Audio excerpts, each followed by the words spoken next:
ও দোস্ত কি কব, এই যে রাজমিস্ত্রি আমার সামনে, এ যদি কন্টাকে কাজ করে ওই দিনের কাজের গতি আলাদা। যেদিন হাজিরায় কাজ করে টুকটাক টুকটাক আসরের আগে ইশারা দিয়ে কয় আড়ি কলই ধুয়ে ফেলা। এ জবান খোলেন আপনারা, নালি কিন্তু আজ করবো না। নেন আছে না নাই? যেদিন কন্টাকে করে আসরের একটু আগে কয় এই মাল আলাখান মিলেই ফেলা।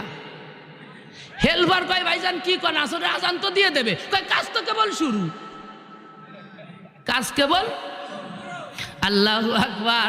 যেদিন কন্টাকে করে ওদিন কাজের গতি আলাদা, দফা দফ মাতৃ তালে ধায়ে হিলাসটা রাত দেখা যায় না, গাঁথনি তো মোটামুটি সহির ফলকে গাতায় যায়। আর যেদিন আজিরাই করে টুকটাক টুকটাক, খালি বেলাটা কাটলি 700 আর 500 1200 তাড়াতাড়ি দাও ভাইজান, আজকে কিস্তি আছে। কথা কর না গা। জিজ্ঞেস করলাম ঘটনা কি? তুমি হাজারো মানুষের বাড়ি পাকা বানাইছো, তোমার বাড়ি আর নডুয়া কাঁচা গা, এক টিনির কুনা খসে হটিছে গা। কয় হুজুর জানি না, এত ইনকাম করি সহি কানে দেখতে পারি না। পাশের তার একজন কয় কি কিস্তি হলো সাইড দিয়ে। কথা কর না গা। এগুলি রোগ আছে না নাই? তবে সবাই না, অধিকাংশ এমন, জোরে গণ ঠিক কিনা?